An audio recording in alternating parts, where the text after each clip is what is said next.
this is Joyce Polino-Crane, the news director at WestfordCAT, here today with two people very much interested in an anniversary coming up and the celebration that will take place on Sunday.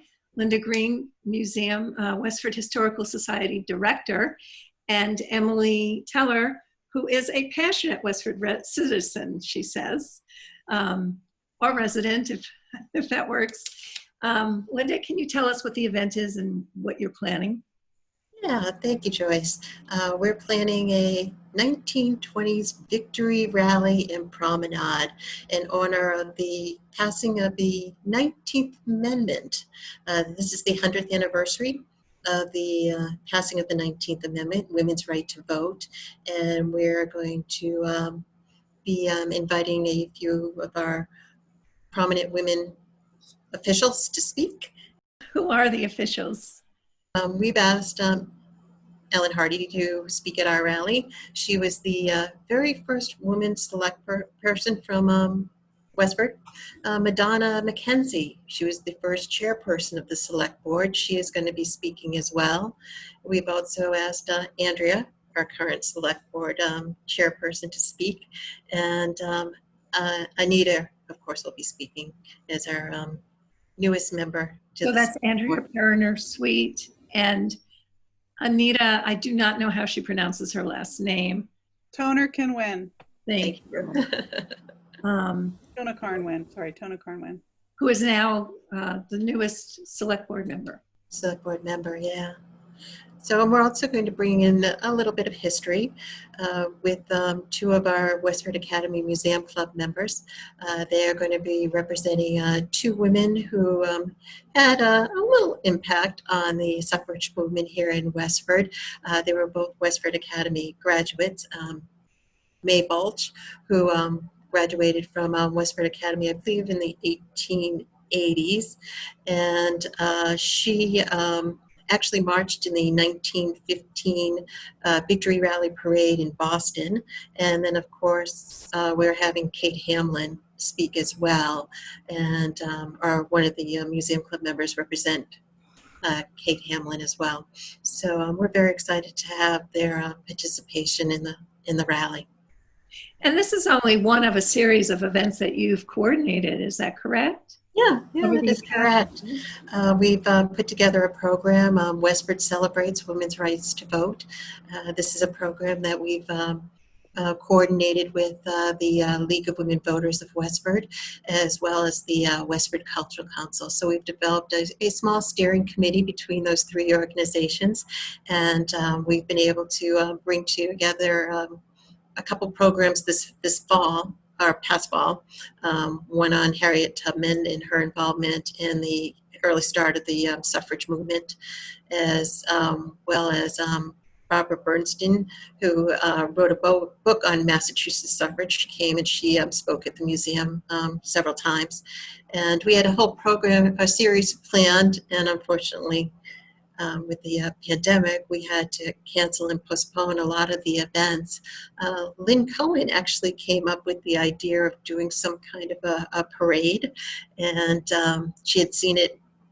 I think it was Andover may have done it, Andover Historical Society, and she brought it to our attention and said, "Can we do something like this?" And I was like, "Oh yeah, we could certainly do something like this."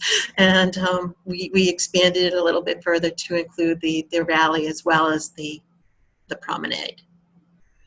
So when you say promenade or promenade, whichever, that is an automobile promenade? It's a parade. It's a gathering or a saunter, a walk. So we're going to just, after the rally, we're just going to sort of like saunter or walk around the common. Oh. It's sort of a representative of the parades, the suffrage parades from the 1920s. And will anybody be dressed in that garb? In that type of garb? We're asking people to, thank you, Joyce. Yes, we're asking people to dress in white. That was the color of the suffrage movement, or for their rallies and their parades, that they would dress up in white. And of course, they would have their sashes and their banners, Vote for Women. Yeah, so where we carry cardboard signs, they had sashes and They had the signs too, but yeah, they had the sashes as well. I think Emily has hers on. Emily, let us see your stash. See, it just goes across the front. It's sort of like a Girl A Scout. Girl Scout merit badge sash. Yeah, and it's the colors of the suffrage movement, correct? Gold and Yes. white, Purple, white, and gold. purple, of course. And speaking of purple, while I have you here, did you arrange for buildings to be lit? I did. I read on Instagram of a post that other buildings and landmarks around the country are going to be lit in these colors on Wednesday, August 26th. And I realized that Westford had been doing that every year to honor the Live for Live Foundation's Take Back the Night awareness of domestic violence. So I contacted Jody Marchand, who is involved in that, started it, and she gave me the name of the person who does her lighting, and I contacted him and asked if he could please add yellow and do the same thing, and he said that would be no problem. So I then needed to get permission from the select board to light up the common. It's part of a campaign that the National Women's Suffrage Centennial Commission, which is a federal board that's been authorized by Congress to work on this for a year. They're calling Forward from the Darkness, Forward into Light. And I think that's what the colors are standing for too. So Westford will be lit up from Sunday night after the rally and promenade through Thursday night that week to cover Wednesday night and one more night. And it will be all the buildings around the common that are public buildings, plus the common and the gazebo. How lovely. That will be very nice. Well, celebratory, I hope, and just we want to raise consciousness why that's happening. So there'll be some sandwich boards around the common, and we're working on publicity to have that in the Eagle and with you guys so people know. Yeah. And this is a nationwide thing. This isn't something just for Westford. It's something that's happening in Washington, D.C. It's something happening in Boston. So I know the bridges, nice. I know the Zachem Bridge will be lit up that way, and also the Golden Gate Bridge is supposed to be lit up Wednesday. Wonderful. So we're in good company. Here's my question. Why did women have to fight to vote? They weren't represented, and men were making all the rules about women and about everything in this country. And I think they felt that without a voice, they would have no representation. The same thing as, why did the United States decide to become its own country? Because it wanted, its own jurisdiction and responsibility. And they really, I know there's a phrase that women were given the vote, but they were fighting since 1848 was the beginning of the women's suffrage movement at Seneca Falls. And it didn't happen until the 1920s, 1926? 1920, August 26th of 1920 was the day that the person in Washington, after all the 36 states had ratified this constitutional amendment, made it official. Yeah. Wow. So who was the woman of that era? What was she doing? Was she a housewife? Was she a career person? Who was she? That's a good question. This was after the First World War. Women were starting to work outside of the home, and a lot of those women were very passionate about the suffrage movement. But you have a lot of, women that were, Emily, I don't know. What do you have to say about that? Well, I think about Bob Oliphant's column that I've been reading for the last whatever in the Eagle, and he talks about the women who supported the war effort here and who did a lot of organizational things in town. They co-chaired events, and I think they mostly were housewives and women whose lives were in their home, but they also were very passionate about Westford, and I think they made Westford a better place. They had speakers who came to the I can't remember the name of the club, the Tadma Club, had speakers to come, and in the Grange. Yeah. They were also having speakers So I there as think, well, and they were discussing universal suffrage at these meetings. and there were women who were educated in Westford. Westford was the first co-educational high school in the state.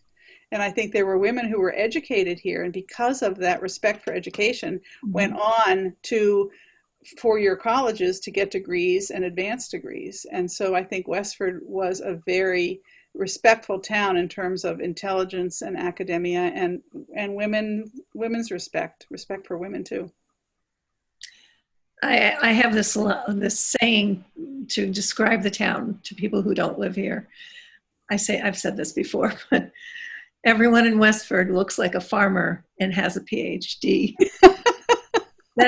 That's what Westford is in my eyes. Yeah, I think education has always been very valued here, and for women as well as men, which was unusual. And women could vote too, way before 1920 in local things. They could vote for school board members, and I know at First Parish, women were allowed to vote, I'm sure, in the annual meeting. I tried to make some phone calls before talking to you today, Joyce, but I know that the church encouraged and allowed women to vote in issues of the church. Wonderful.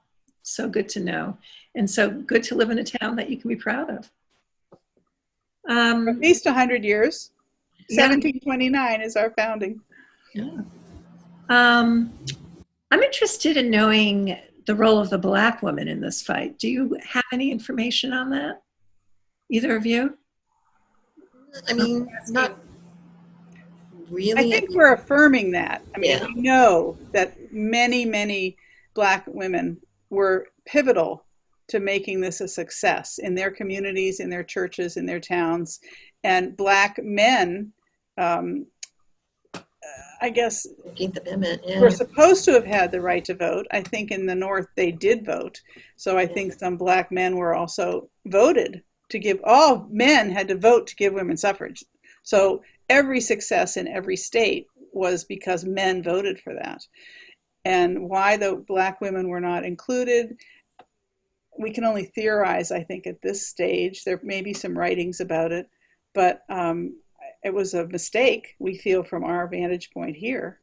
But I think contextually, there may have been reasons why the women who were forming the suffrage movement wanted those people not to be part of the forefront and the visible part.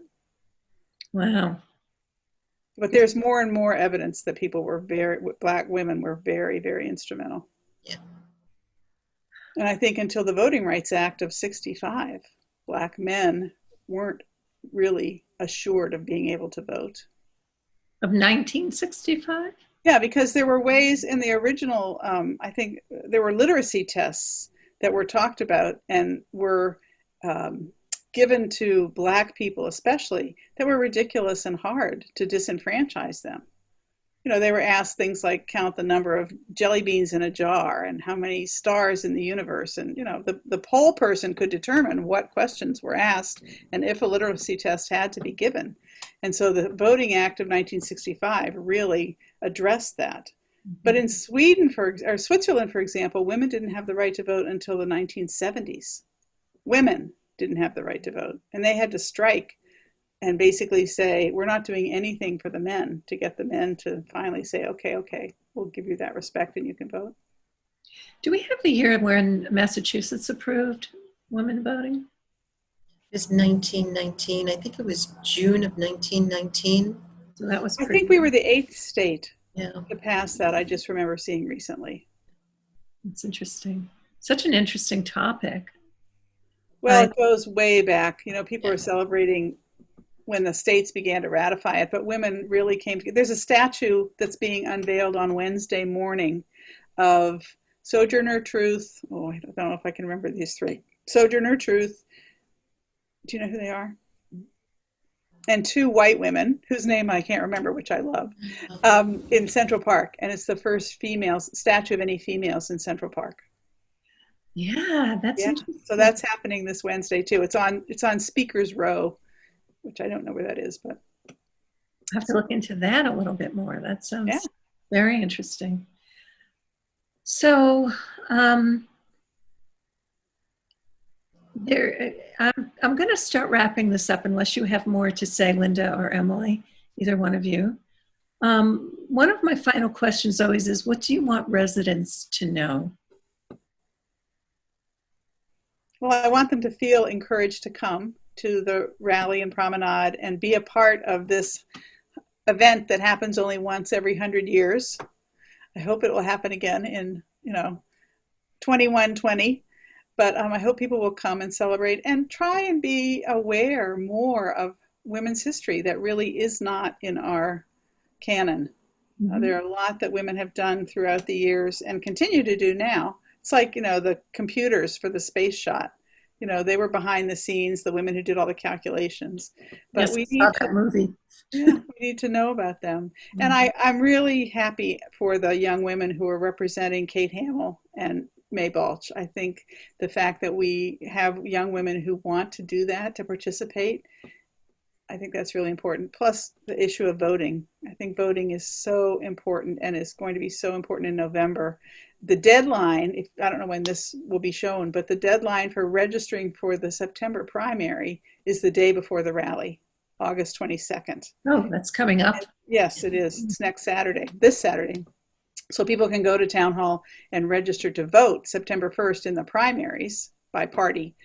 But it's really important to be registered and vote and have a huge turnout in November. Well, we will listen to that and heed the advice. And Linda may have more. Linda, anything else? I do want to cordially invite everybody to attend the rally. I'd like to encourage you all to dress up in, white to represent the 1920 victory rallies and suffrage parades that were taking place then. It's a wonderful moment in Westford's history, and I'm really proud to be a part of it and to work with people like Emily to bring this memorable event to the town of Westford. Thank you, Linda. Thank you, Emily. So, folks, make sure you pay a little homage to the common on Sunday and support this wonderful historic idea. For WestfordCAT News, this is Joyce Polino Crane.